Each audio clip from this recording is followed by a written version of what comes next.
penghalang ataupun pembatas di mana ia sholat dengannya atau menghadap kepadanya. Sebagaimana puntut nomor 1 HR atau hadits riwayat Bukhari. Hal ini dilakukan apabila ia menjadi imam dan ia sholat dan atau imam. Hal ini dilakukan apabila ia jadi imam atau ia sholat sendiri. Dan tinggi sutra sunnah Nabi SAW adalah kurang lebih kalau sentimeternya 46,2 cm. Sebagaimana dijelaskan dalam kitab Al-Qawlul Mubin fi Akhta'il Musallin. Kalau orang sholat berjamaah, maka yang jadi sutra adalah imam. Jadi misal di saf 3 atau saf 2 dari masjid ini, pada saat antum datang ada kosong di ujung sana. Tapi safnya sudah berjalan sampai 5-6 saf. Antum ingin isi saf itu, boleh lewatin makmum. Karena kalau sholat berjamaah yang wajib tidak boleh, yang ada sutranya tidak boleh lewati adalah imamnya. Makanya biasa masjid-masjid itu pakai mihrab. Ya. Tujuannya supaya tembok itu orang tidak lula-lala. Tapi kalau sholat sendiri berarti berlaku hukum individual. Berarti antum harus gunakan sutra itu. Apa saja? Kalau tidak ada sama sekali pun, maka diniatkan sutranya adalah ujung sejadahnya.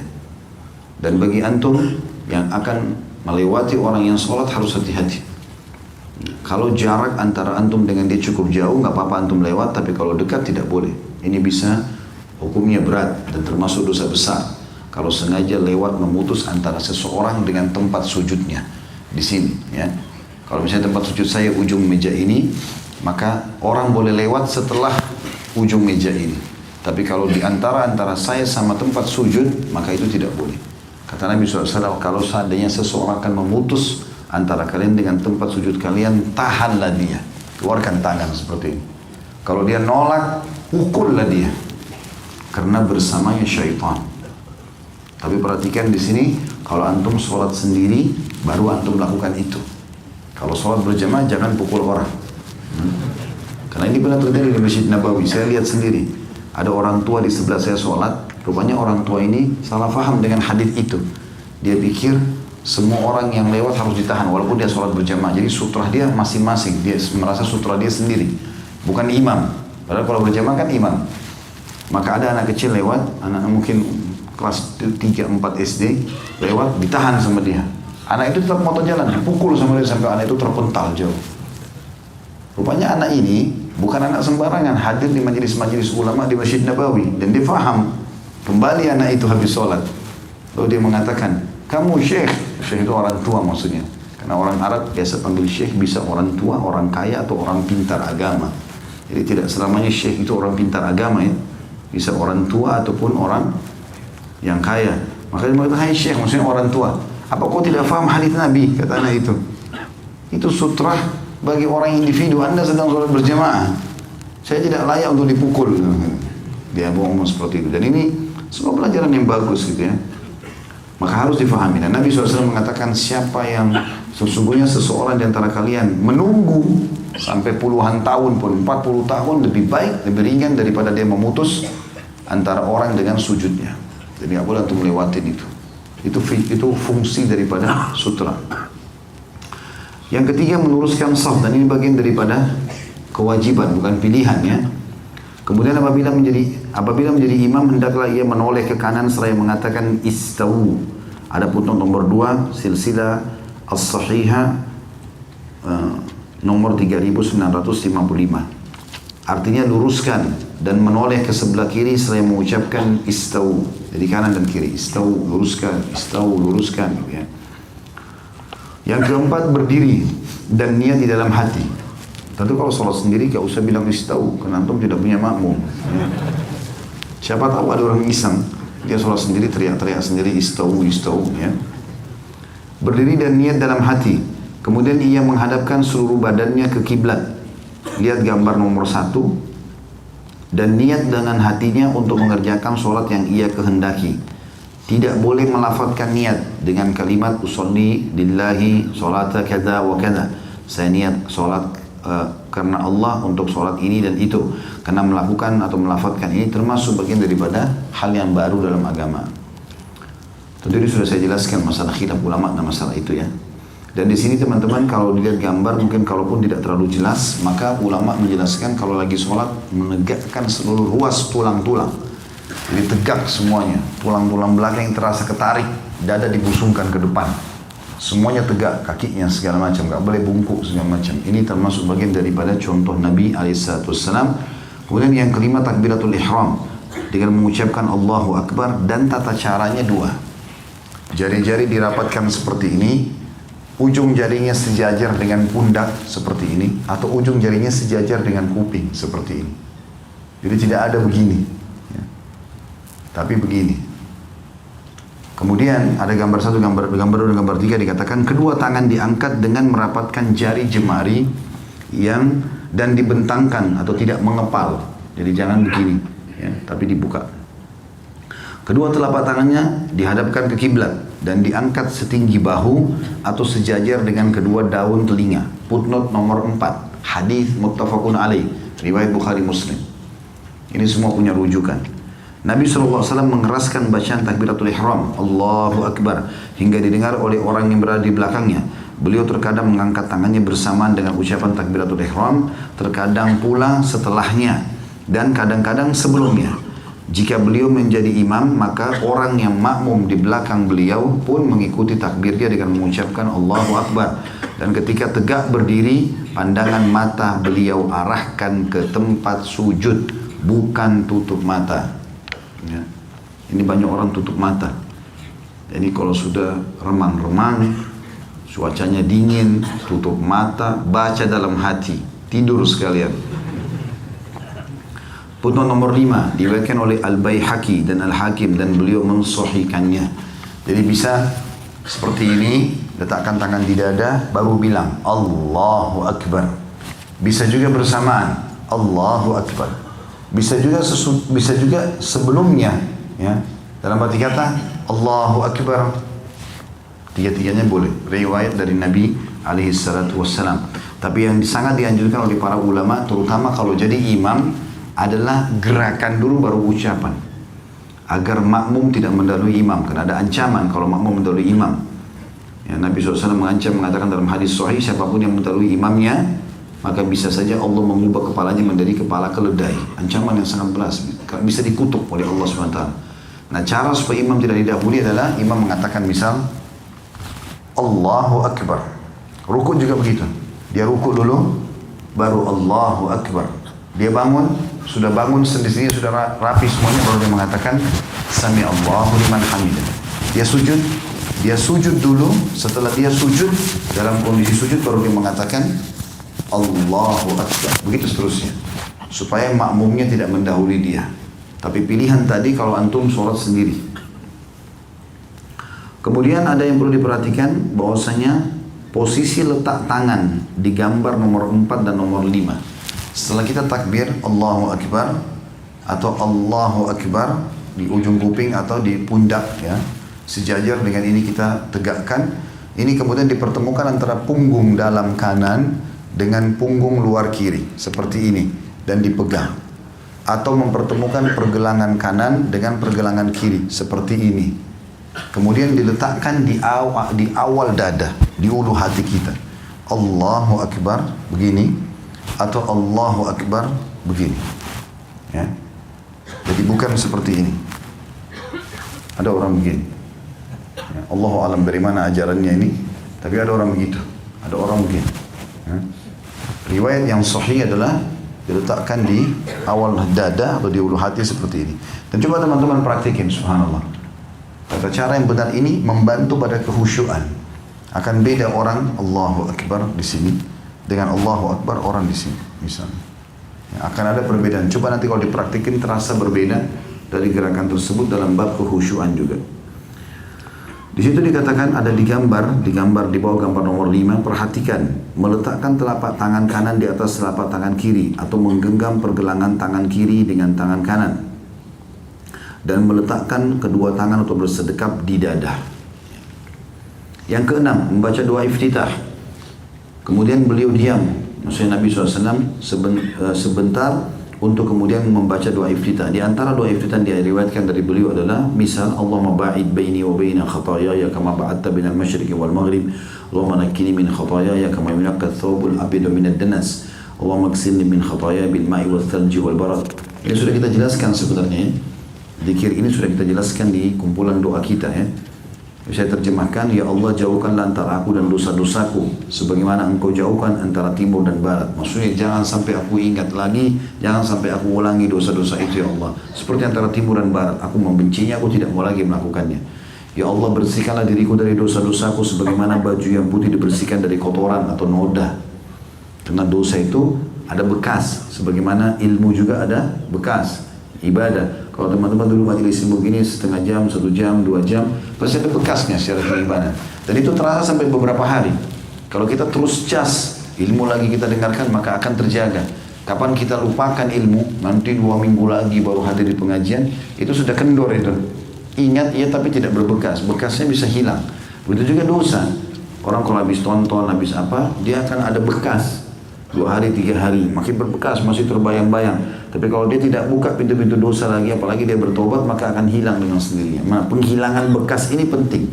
Di antara doa iftitah kita ucapkan itu. Ya Allah bersihkan aku dari dosa-dosaku, maksudnya tidak ada bekasnya lagi. Contoh, buktinya kalimat, sebagaimana baju putih dibersihkan dari kotoran. Kalau ada noda di baju putih butuh ucek yang lama, gitu. Direndam dengan bahan-bahan yang tertentu yang memang kuat untuk mengangkat noda tersebut. Ya Allah sucikan aku dari dosa-dosaku dengan air, salju dan juga es. Hadis ini HR riwayat Bukhari, Muslim, An-Nasai dan juga selainnya. Tentu ini teman-teman sekalian, doa iftitah ini saya akan lewatkan karena doa iftitah ini 1, 2 yang ini yang akan disebutkan sudah saya terjemahkan ini dan sudah kita pelajari di kumpulan doa kita, bacaan sholat ya. Jadi ini insya Allah sudah ada penjelasannya. Jadi karena saya mau menghabiskan buku ini maka kita lewatkan. Dan ini teman-teman tinggal hafal, amalkan. Lebih afdal kalau teman-teman baca dalam satu sholat beberapa iftitah ya. Dan usahakan punya hafalan di semua iftitah ini supaya kita bisa ragamkan dan di buku amal kita tercatat pernah melakukan itu. Kata para ulama dianjurkan sekali setiap muslim kalau ditemukan tata cara, beberapa tata cara dalam satu ibadah dari Nabi SAW seperti tata cara sholat malam. Kan Nabi pernah 2 rakaat salam, 2 rakaat salam, 2 rakaat salam, 2 rakaat salam. Witirnya pun 2 rakaat sama 1. Pernah juga Nabi kerjakan 4 rakaat ya, kemudian 2 rakaat witir dengan 1. Pernah juga Nabi kerjakan 8 rakaat sekaligus sholat malam, kemudian witirnya juga 21. Pernah juga beliau kerjakan 3 cara ini, witirnya 3 sekaligus tanpa tahiyat pertama. Dan beliau pernah mengerjakan 11 rakaat sekaligus dengan 1 kali salam. Semestinya setiap muslim punya di buku amalnya semua jenis ini walaupun cuma sekali seumur hidup. Supaya tercatat di buku amalnya dia pernah kerjakan. Jangan pernah ada perintah baginda Nabi SAW walaupun sunnah yang kita luputkan. Usahakan pernah kita kerjakan walaupun sekali, itu yang dimaksudkan. Termasuk doa iftitah. Kita tidak tahu mana yang lebih besar pahalanya dibandingkan yang lain, maka semuanya diamalkan. Dan tidak ada kata-kata tidak bisa dalam kamus seorang muslim. Harus bisa dihafal dan diamalkan. Siap? Alhamdulillah. Walaupun masih lemas kayak orang belum makan siang. Yang ketujuh, isti'adah, mohon perlindungan kepada Allah SWT. Kemudian membaca isti'adah kepada Allah dari syaitan yang terkutuk. Dan sudah saya jelaskan, makna terkutuk sebenarnya di sini yang lebih tepat adalah terajam. Dengan ucapan a'udzubillahi minasyaitonirrajim min hamzihi wa nafthihi wa nafthihi. Aku berlindung kepada Allah dari syaitan yang terkutuk. Jadi ar-rajim bisa makna terkutuk, bisa makna dirajam, dilempar dengan panah-panah api oleh para malaikat. Dari kegilaannya. Kenapa dikatakan syaitan gila? Karena dia tidak pernah mau berhenti menggoda Bani Adam. Kita baca a'udzubillahi minasyaitonirrajim, dia pergi terbakar, sepupunya datang. Kita baca lagi istiadah, pamannya datang, tidak selesai-selesai. Sampai kata Nabi SAW, syaitan itu berjalan di tubuh anak Adam seperti mengalirnya darah. Kesombongannya, jadi semua sifat sombong datang dari syaitan. Dan tidak boleh sama sekali seorang muslim sombong. Kata Nabi SAW, siapa yang dalam hatinya seperti biji sawi dari kesombongan tidak akan mencium bau surga. Dan syairnya yang tercelah. Nah, syair tercelah maksudnya adalah bisikan-bisikannya yang membuat kita terjerumus dalam dosa sehingga kita tercelah. Hadis ini riwayat Abu Dawud, Ibnu Majah dan Darul Qutni dan disahihkan oleh Syekh Albani dalam Sifatus Salatun Nabi alaihi salatu wassalam. Atau mengucap a'udzu billahi as-sami'il 'alim minasyaitonir rajim. Aku berlindung kepada Allah yang maha mendengar, maha mengetahui dari syaitan yang terkutuk. Hadis ini HR footnote nomor 10 Abu Dawud dan Tirmidzi disahihkan oleh Syekh Albani dalam Sifat Salatin Nabi sallallahu alaihi wasallam. Ini maksudnya sebelum membaca Al-Fatihah ya, setelah baca iftitah, kita dianjurkan baca isti'adzah. Dan isti'adzah ini hanya dibaca di rakaat pertama. Rakaat kedua pada saat membaca Al-Fatihah tidak butuh baca isti'adzah lagi. Contoh dari Nabi SAW cuma sekali. Kemudian membaca basmalah yang ke-8, Bismillahirrahmanirrahim, dengan nama Allah yang Maha Pengasih lagi Maha Penyayang. Putun nomor 11, muttafaqun alaih, riwayat Bukhari Muslim. Nabi SAW mensirkan. Apa sir itu? Mengecilkan atau tidak mengeraskan suara bacaan basmalahnya, bukan menghilangkan ya. Karena ada orang baca dalam hati. Tidak, dia harus mengeluarkan suara. Termasuk sholat sir, mengecilin suara kayak duhur sama asar. Tadi duhur kita kerjakan, itu jangan baca dalam hati. Antum bisa tidur nanti. Harus baca sesuatu sir itu ngecilin. Kata ulama, sir adalah suara yang keluar yang hanya didengar oleh dia pribadi. Bisa kita bilang alhamdulillah Rahmanir-Rahim. Ada suara. Mata dibuka, lihat tempat sujud. Kata Nabi SAW, Allah terus memandang wajah seorang hamba selama matanya terbuka ke tempat sujudnya. Maka bibir kita mengucapkan, kuping mendengar, mata melihat. Ini akan menghilangkan rasa ngantuk. Dan orang bisa lebih konsentrasi. Nabi SAW mensirkan atau tidak mengeraskan bacaan basmalahnya. Footnote nomor 12, muttafaqun alaih. Memang Nabi begitu. Bismillahirrahmanirrahim. Baru Alhamdulillahirrabbilalamin. Baru suara Alhamdulillahnya besar gitu. Dan tidak ada riwayat yang menyebutkan bahwa beliau terus-menerus mengeraskan basmalahnya. Akan tapi terkadang beliau terkadang memperdengarkan kepada makmum dengan bacaan yang sir, yakni tidak terlalu mengeraskannya sehingga bacaan basmalah beliau tidak akan terdengar kecuali oleh orang yang dekat saja. Kemudian yang ke-9 membaca Al-Fatihah yang sudah kita tahu. A'udzubillahi minasyaitonir rajim. Bismillahirrahmanirrahim. Alhamdulillahirabbil arrahmanirrahim maliki yaumiddin. Iyyaka na'budu wa iyyaka nasta'in. Ihdinas siratal mustaqim. Siratal ladzina an'amta 'alaihim ghairil maghdubi 'alaihim waladdallin. Tentu ini adalah 7 ayat Al-Quran yang merupakan cahaya kehidupan. Sebagaimana diberikan nama Sab'u Matani. 7 ayat yang penuh dengan puji-pujian yang mulia.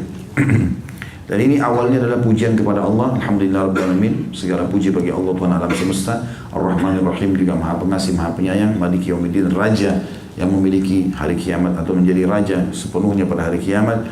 Iyyaka na'budu wa iyyaka nasta'in. Sampai Maliki yaumiddin, kata Nabi SAW, kalau seorang hamba membacanya dalam sholat, Allah mengatakan, hambaku memujiku. Pada saat kita baca iyyaka na'budu, hanya kepadamu kami menyembah, Allah menjawab, hadza li, ini milikku. Dan pada saat hamba mengatakan wa iyyaka nasta'in, dan kepadamu kami minta tolong, kata Allah, hadza li abdi, ini milik hambaku. Lalu dari ihdinas siratal mustaqim sampai akhir, tunjukkanlah kami jalan yang lurus, siratal ladzina an'amta 'alaihim ghairil maghdubi 'alaihim waladdallin, jalan orang-orang yang kau berikan nikmat kepada mereka dari para nabi-nabi dan orang saleh, bukan orang yang kau murkahi. Kata Ibnu Abbas adalah orang-orang Yahudi. Maghdubi 'alaihim, Yahudi, murka. Allah murka padanya karena mereka tahu kebenaran tapi mereka tidak mau ikuti. Waladdallin, kata Ibnu Abbas radhiyallahu anhu, adalah orang-orang Nasrani. Mereka mau berdakwah tapi mereka salah, mengatakan Allah punya anak. Maka kita berlindung dari kesesatan yang telah menimpa mereka. Di sini dari ihdinas siratal mustaqim sampai akhir, kalau kita baca dalam sholat atau kita baca Al-Fatihah ini walaupun di luar sholat, Allah menjawab, mengatakan hadza li abdi wa li abdi ma sa'al. Ini milik hambaku dan dia ya, memiliki apa yang dia minta. Baik, ada beberapa keadaan saya jelaskan dulu. Al-Fatihah hukumnya wajib kalau antum sholat pribadi, individu. Semua sholat dari subuh, duhur, asar, maghrib, isya, termasuk sholat sunnah, Al-Fatihahnya wajib. Tanpa Al-Fatihah tidak sah sholatnya. Kata Nabi SAW, la sholat liman lam yaqra bi Fatihatil Kitab. Hadis Sahih Bukhari Muslim, tidak akan sah sholat seseorang tanpa membaca Al-Fatihah. Ini berlaku individu. Kalau antum sholat sendiri. Kalau sholat berjamaah, maka ini khilaf di antara ulama atau ada rincian pendapat ulama. Pertama adalah keadaannya, kalau sholatnya jahar, sholatnya ngerasin suara, seperti subuh, maghrib, isya. Di sini dalam pendapat jumhur ulama, di antara Imam Ahmad rahimahullah, beliau mengatakan bahwasanya bacaan imam cukup mencukupi bacaan makmum. Jadi tidak perlu membaca lagi. Makmum tinggal dengar sampai waladdallin, amin. Mereka cuma bilang amin, dengar lagi, tunggu surah apa yang dibaca. Ini pendapat jumhur ulama, di antara Imam Ahmad, Imam Malik, Imam Abu Hanifah. Kalau Imam Syafi'i rahimahullah mengatakan tidak bisa, tetap harus baca Al-Fatihah. Walaupun di sholat jahar, ini khilaf di antara mereka ya. Tapi kami pribadi berpegang pada pendapat jumhur dalam masalah ini ya. Banyak pendapat Imam Syafi'i yang kami pegangi, tapi di sini dalam masalah ini mazhab jumhur, karena ada hadis yang berbunyi waktu Nabi SAW bilang waladhdallin amin, ada di antara sahabat yang baca berlumba-lumba baca Al-Fatihah di belakang. Maka Nabi SAW mengatakan setelah salam, mali unazir. Kenapa tadi ada yang mengganggu bacaan saya? Kata para sahabat, kami memahami itu, maka kami tidak pernah lagi membaca Al-Fatihah di belakang Nabi SAW pada saat sholat jahar, kerasin suara. Tapi pada saat sholat sir, sholatnya kecilin suara, duhur dan asar, wajib antum baca. Kecuali ya, dalam satu keadaan. Antum datang, imam sudah ruku. Maka takbir ruku juga. Ini pendapat jumhur. Pendapat Imam Syafi'i tidak. Walaupun antum telat, antum takbir, baca Al-Fatihah dulu, baru kemudian ikut ruku. Nah, cuma memang di sini pendapat jumhur kelihatannya lebih tepat. Kenapa? Karena jumhur ulama mengatakan kalau ada hadis Nabi SAW, siapa yang mendapati imamnya ruku, kemudian dia ruku, maka dia mendapatkan rakaat itu. Tidak ada perintah lagi membaca Al-Fatihah di sini. Jadi takbir Allahu Akbar langsung ikut ruku supaya dapat rakaat itu. Kalau dia baca Al-Fatihah dulu, maka imam sudah bangun sama Muhammadah, dia sudah kehilangan ruku itu atau rakaat itu. Dan ini sesuai dengan sabda Nabi SAW. Nah, keadaan ini boleh antum tidak baca Al-Fatihah, karena memang dasarnya imamnya sudah ruku. Tapi kalau belum, masih ada kesempatan, maka lebih baik antum baca tentunya. Dan sebagai imbauan juga para ulama kepada para imam-imam masjid, terutama kalau mereka berada di lingkungan madhab Syafi'iyah. Jadi Indonesia kan umumnya orang Syafi'iyah. Maka imamnya semestinya setelah waladhdallin, dia memberikan jeda makmum baca sekitar hitungan 7 ayat. Karena Al-Fatihah kan 7 ayat. Setelah itu baru dia mulai masuk surah supaya makmum punya kesempatan untuk membaca. Ini jauh lebih bijak untuk menggabungkan semua pendapat tersebut. Kemudian dikatakan Nabi SAW berhenti pada setiap akhir ayat. Ya, diusahakan tidak disambung. Alhamdulillahirrabbilalamin. Berhenti. Sejenak baru Ar-Rahmanir-Rahim. Berhenti. Gitu loh. Berikan haknya. Itu yang dilakukan oleh Nabi SAW. Tidak menyambung bacaan ayat yang satu dengan ayat setelahnya. Kecuali dalam keadaan darurat. Sesekali mungkin dia mau lanjutkan Alhamdulillahirrabbilalamin Ar-Rahmanir-Rahim misalnya. Ada sebagian orang begitu. Ini masih dibolehkan. Tetapi makruh hukumnya. Lebih baik dia berhenti di setiap ayat. Yang ke-10, mengucapkan kalimat amin. Artinya ya Allah terimalah. Setelah membaca Al-Fatihah, Nabi SAW mengucapkan amin dengan keras pada sholat jahriyah. Diikuti oleh makmum hingga masjid menggemah. Setelah membaca Al-Fatihah, beliau diam sebentar. Jadi imam pun disunnahkan untuk baca amin supaya makmumnya juga ikut. Dan kata Nabi SAW, siapa yang aminnya sama dengan amin imamnya, maka atau dalam riwayat aminnya, siapa yang aminnya sama dengan aminnya imamnya, maka akan sama dengan aminnya malaikat, maka akan diampuni dosa-dosanya. Yang ke-11, membaca salah satu surah atau ayat Al-Quran. Dikatakan kemudian beliau SAW membaca sebagian ayat Al-Quran atau dari Al-Quran, surah apa saja yang antum sudah hafal.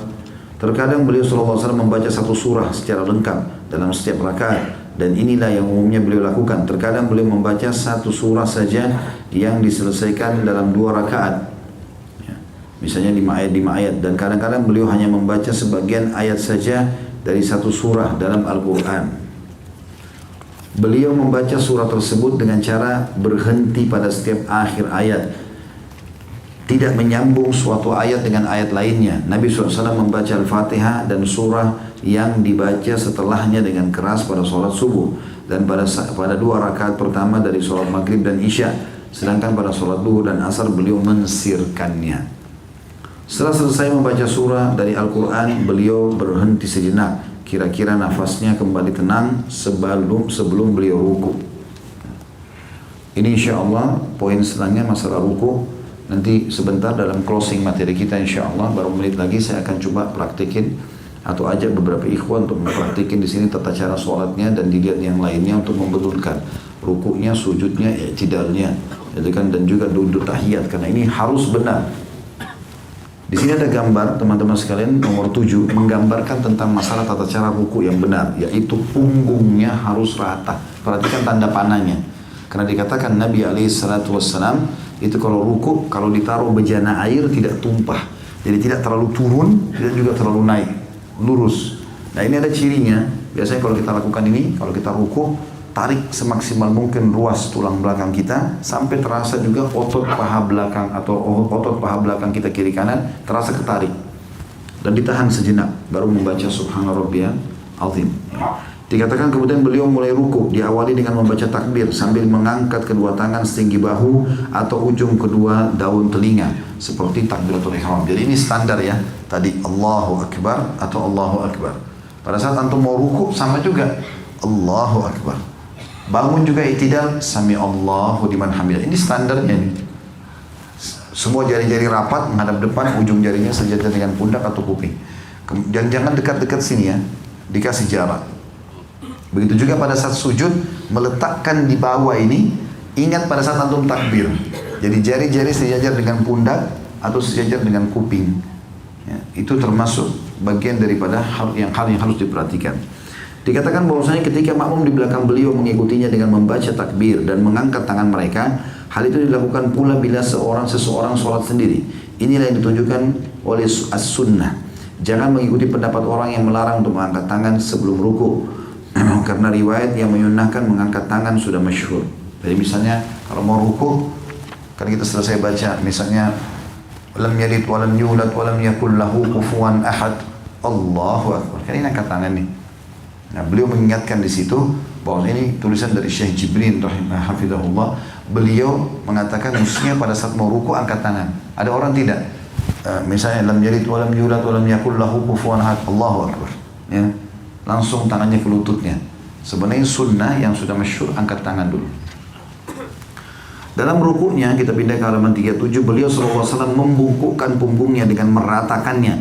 Kepalanya juga rata dengan punggungnya atau tidak mendongak, tidak juga terlalu menunduk. Seandainya wadah berisi air diletakkan di punggungnya, niscaya wadah itu akan diam atau tidak tumpah. Lihatlah gambar nomor 7. Beliau memantapkan kedua telapak tangan pada kedua lututnya dengan bertumpu pada keduanya, sedangkan jari jemarinya dibentangkan atau tidak dikepalkan. Beliau menjauh atau merenggangkan kedua tangannya dari pinggangnya. Jadi ininya, sikutnya itu tidak rapat ke tulang rusuk. Kemudian ini juga direnggangkan tangan-tangan dengan tujuan untuk memegang lutut, sehingga seperti mengunci lutut itu supaya kita tidak bergerak. Ya. Itu yang dimaksudkan dengan keadaan tadi ini. Terkadang beliau melamakan rukunya. Beliau mengingkari orang yang menyepelekan rukun-rukun sholat. Beliau pun melarang orang yang rukunya atau sujudnya seperti burung gagak yang mematuk makanan. Karena saking gerakan sholatnya terlalu cepat, tidak tumak nina. Kalau kita garis bawahi kalimat tumak nina ini adalah kewajiban sholat ya. Tenang. Pernah ada sahabat masuk masjid sholat, Allah sampai buru-buru seperti ayam patok jagung. Ya. Di Indonesia kan ada itu, sholat tarawih selesai dalam setengah menit. Oh, luar biasa. Waktu ditanya dia bilang ini tidak melanggar rukun sholat. Dari mana tidak melanggar? Ada pernah sahabat itu hadis Bukhari masuk masjid begitu sholatnya. Begitu selesai sholat datang mau duduk di majelis Nabi. Nabi tanya, Nabi bilang sama dia, kembali kerjakan sholat lagi. Kok belum sholat? Nabi pikir dia kena buru-buru, ternyata dia sholat sama juga sholatnya. Belum sampai kepalanya di tempat sujud, sudah diangkat. Belum ruku benar sudah kembali. Subhanallah bin Azim dibaca sekali pada saat ruku, yang kedua pada saat mau bangun, yang ketiga pada saat i'tidal. Kan gitu. Maka dia kembali ulangi sampai 3 kali, sampai 4 kali. Lalu dia mengatakan, ya Rasulullah, saya nggak tahu cara sholat yang lain. Nabi ingatkan, kalau begitu, kalau kamu sholat tegakkan seluruh tubuhmu, ruas tulang belakangmu. Lalu menghadap kiblat, matamu ke tempat sujud, lalu mulailah takbir. Ini dikenal dengan hadits musikus sholat, orang yang buruk sholatnya. Kemudian mulailah baca, ya, Allah menggunakan dari ayat Al-Quran. Lalu kamu ruku, biarkan sendi-sendi kembali pada tempatnya semua. Baru kau baca Subhana Rabbiyal Azim 1, Subhana Rabbiyal Azim 2, terus begitu. Sami Allahu liman hamidah. Kemudian kata Nabi SAW, tenangkan dulu sendi-sendimu sampai kembali pada tempatnya semua. Baru kemudian kamu mulai membaca Rabbana walakal hamdu mi'us samawati dan seterusnya, doa i'tidal itu. Begitu sampai salam tentunya diikuti dengan tumak nina. Rasulullah SAW memerintahkan agar mengagungkan Rabb Allah pada saat ruku, dan beliau pun mensyariatkan tasbih padanya dengan membaca Subhana Rabbiyal Azim. Ya, pada saat turun sabbihisma rabbikal a'la ya. Beliau mengatakan jadikanlah itu di ruku kalian, di sujud kalian. Dan pada saat turun ayat firman Allah SWT tentang menyuruh tasbih Allah dan mengagungkannya subhana rabbil azim, maka beliau mengatakan letakkan itu pada ruku kalian. Dan ini wajibnya sekali, sunnahnya 3 kali tentunya. Maha suci Rabb yang maha agung, ada putun nomor 14 hadis riwayat Ahmad, Ibnu Majah, Abu Dawud dan juga Darul Qutni, dan disahihkan oleh Syekh Albani dalam Mishkatul Masabih nomor 881. Juga terkadang beliau membaca subuhun kudusun rabbul malaikati war ruh, maha suci engkau dan maha bersih dari apa yang disifatkan oleh orang musyrik, para Rabb, para malaikat dan ruh ataupun Jibril. Putun nomor 16 HR atau hadis riwayat Muslim. Rasulullah SAW juga suka membaca zikir-zikir dan doa-doa selain yang tersebut di atas. Rasulullah SAW melarang membaca Al-Quran pada saat ruku dan sujud. Ini pernah kita pelajari di buku doa yang kita bagikan juga itu hari. Itu doa, beragam doa ruku dan doa sujud. Saya berharap itu tentu tidak dilupakan karena kita sudah terjemahkan, berikan contoh-contohnya ya. Yang ke-13, mengangkat kepala dari ruku atau i'tidal. Kemudian beliau mengangkat kepalanya dari ruku seraya mengangkat kedua tangannya sejajar kedua dengan bahu. Sejajar kedua dengan bahu dan daun telinga atau daun telinga sambil membaca Sami Allahu liman hamidah. Ada caranya tadi, ujung sama dengan ujung kuping ataupun ujung pundak. Lalu beliau membaca ketika menjadi imam adalah sholat sendiri. Ketika kemudian setelah berdiri tegak dengan sempurna beliau membaca Rabbana walakal hamd. Yang perlu digarisbawahi teman-teman sekalian, kalau imam mengatakan Sami Allahu liman hamidah, antum sebagai makmum jangan lagi bilang Sami Allahu liman hamidah. Kalau berjamaah, imam bilang Sami Allahu liman hamidah, beliau sudah mewakili kita. Allah mendengar orang yang memujinya, kita tinggal bilang Rabbana walakal hamd. Kalau sholat sendiri baru kita bilang Sami Allahu liman hamidah, Rabbana walakal hamd. Ini tentu di sebelahnya adalah maka beragam doa-doa yang dibaca pada saat i'tidal. Dan ini sudah kita bahas juga di kumpulan doa kita. Maka saya tidak akan baca ini lagi karena untuk menghemat waktu. Dan saya tutup dengan ini teman-teman karena sudah masuk jam 1. Kita lanjut besok insya Allah. Di halaman 43 ada titik di situ dikatakan tidak ada dalil yang mendukung bahwa seorang makmum disyariatkan membaca Sami Allah liman hamidah atau Allah maha mendengar orang yang memujinya.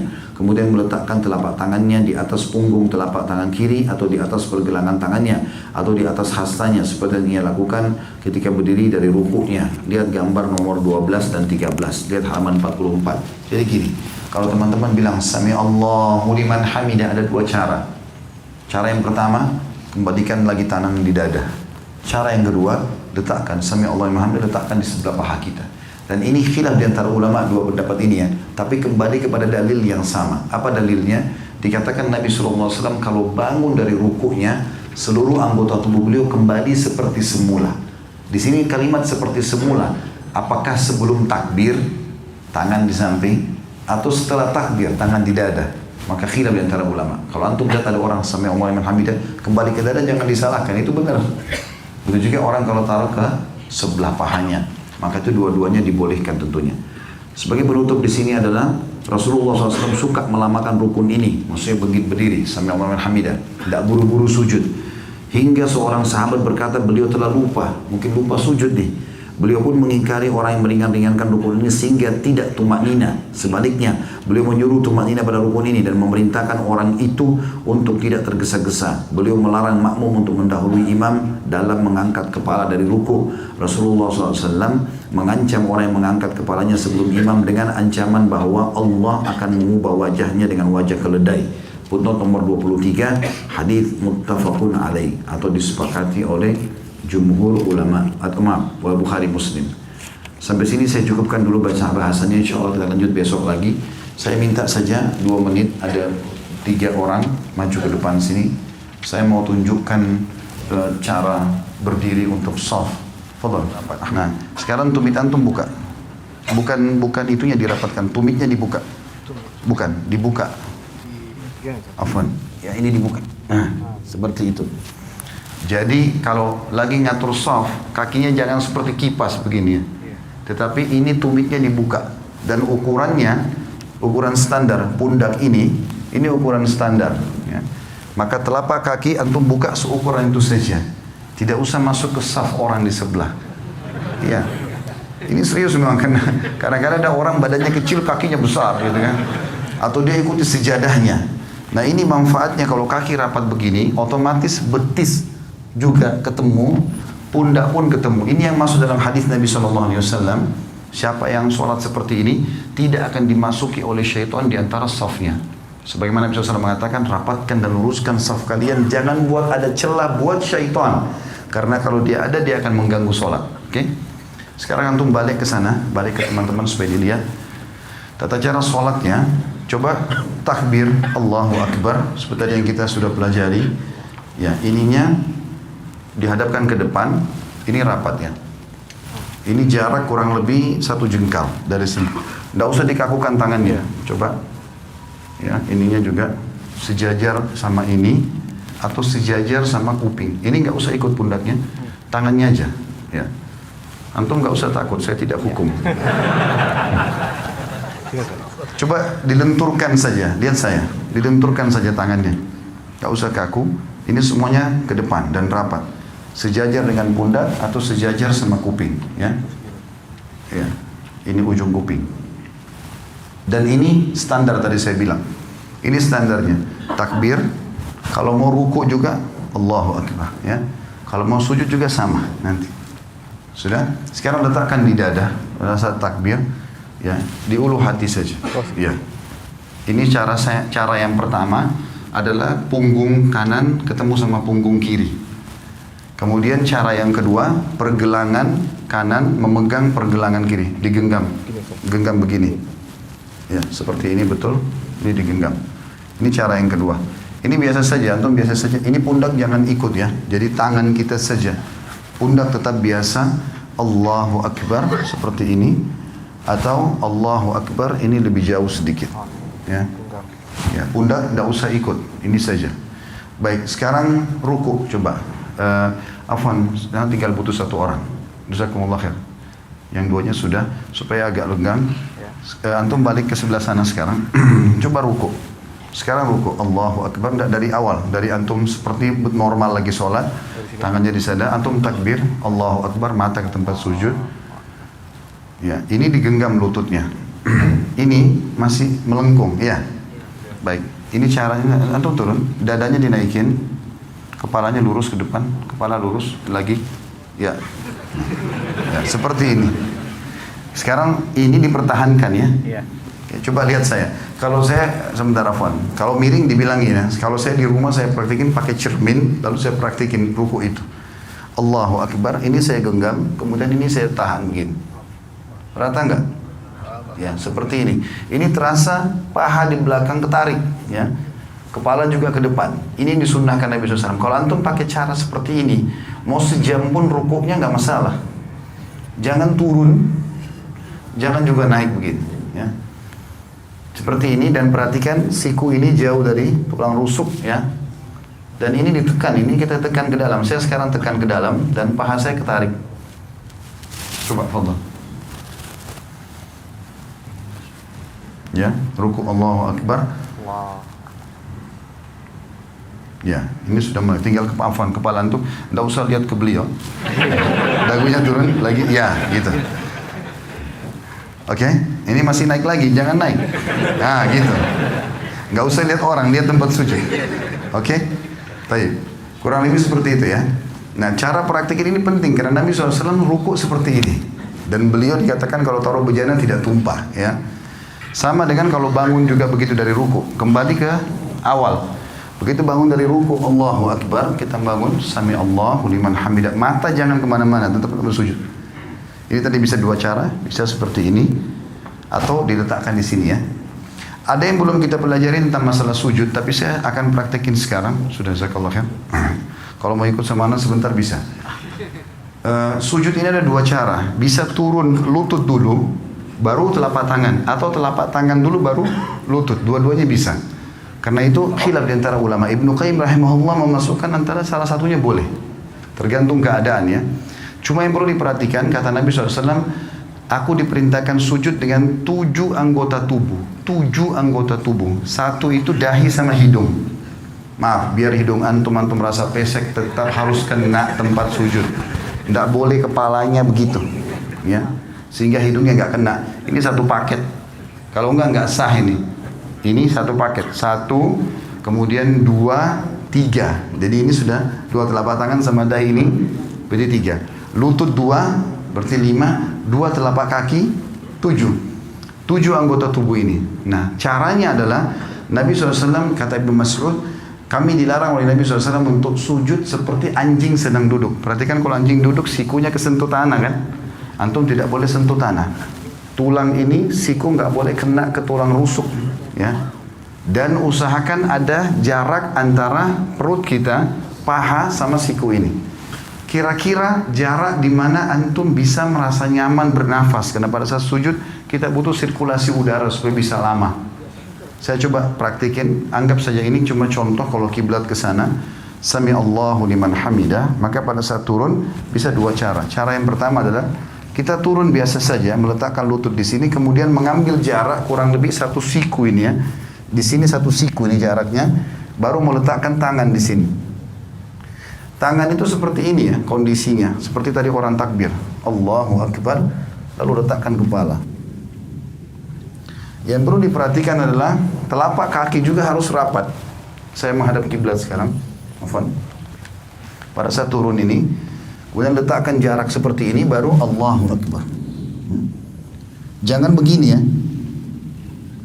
terlalu dekat sehingga tidak bisa bernafas, atau ada juga orang terlalu jauh. Tapi anjuran ulama adalah satu siku dari lutut kita, kurang lebih jaraknya begini, ini kita letakkan telapak tangan di sini dan rapat semuanya seperti ini. Ya. Atau cara yang kedua itu adalah telapak tangan dulu yang turun. Telapak tangan dulu yang turun, maka tata caranya tidak boleh seperti unta duduk. Tidak boleh seperti unta duduk. Saya akan kasih contoh. Walaupun saya bukan unta. Maka cara untuk, kalau tadi kan lutut dulu sederhana cuma turun begini ya. Sekarang kalau mau telapak tangan dulu, maka caranya adalah turunkan badan dulu seperti mau turun lutut tadi. Misalnya sudah dekat, baru kemudian letakkan telapak tangan ke depan. Seperti ini. Ya. Yang dilarang itu seperti unta itu kalau orang turun begini. Nah, begitu juga dia pada saat berdiri. Orang berdiri dari sujud nggak boleh begini. Ya. Tetapi dia duduk dulu. Ya. Saya ulangi. Jadi kalau orang turun sujud yang kedua, kita turun seperti agak mendekati tempat sujud, kemudian baru letakkan telapak tangan ke depan, barulah kita sujud ya.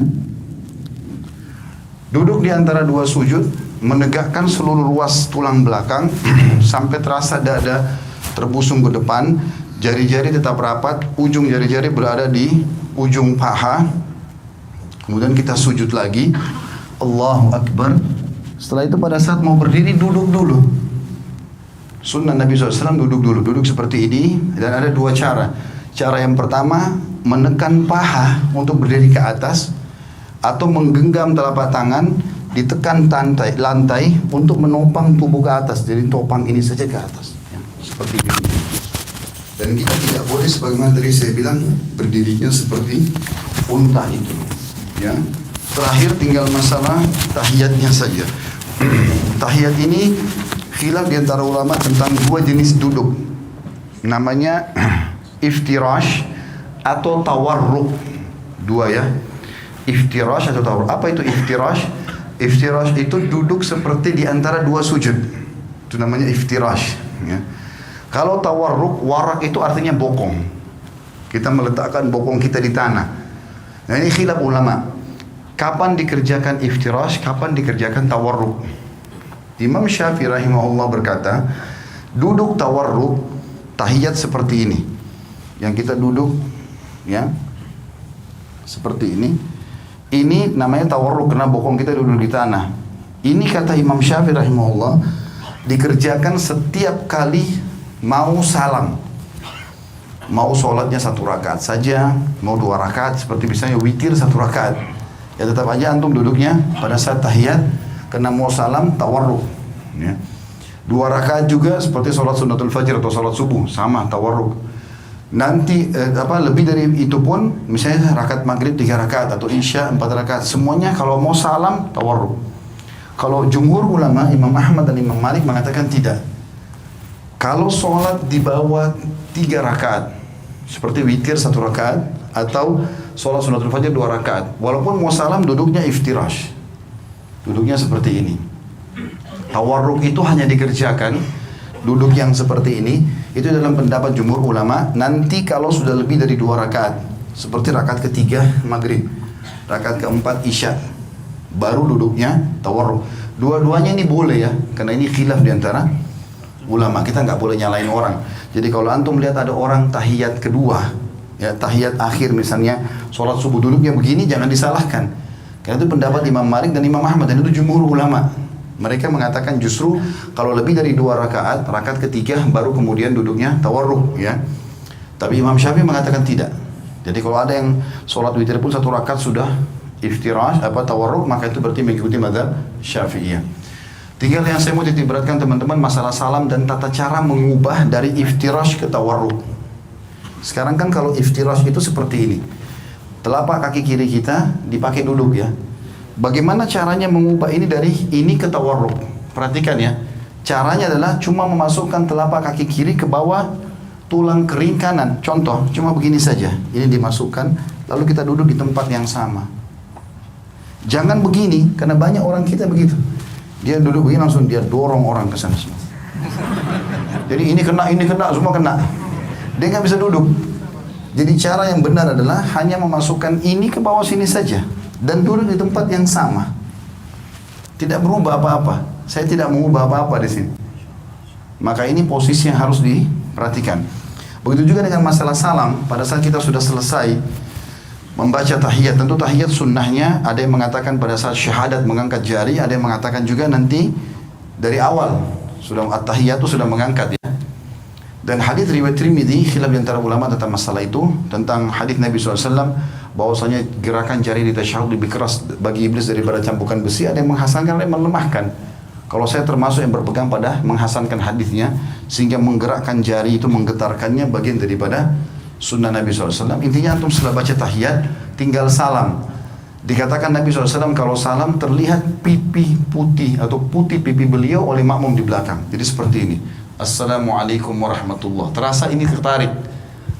Tahan sebentar, baru Assalamualaikum warahmatullah. Badannya nggak usah ikut salam ya. Cuma leher saja. Assalamualaikum warahmatullah. Assalamualaikum warahmatullah. Sampai situ. Mengusap wajah nggak ada dalam syariat. Jadi cukup situ berarti sudah selesai sholatnya. Allahu a'lam. Ini tata caranya sementara dan di buku itu juga sudah ada insyaallah. Besok kita akan lanjutkan lagi bahasannya. Begitu saja insyaallah kita akan bahas besok lagi lanjutannya. Subhanakallahumma bihamdika asyhadu an la ilaha illa anta astaghfiruka wa atubu ilaik. Wassalamualaikum warahmatullahi wabarakatuh.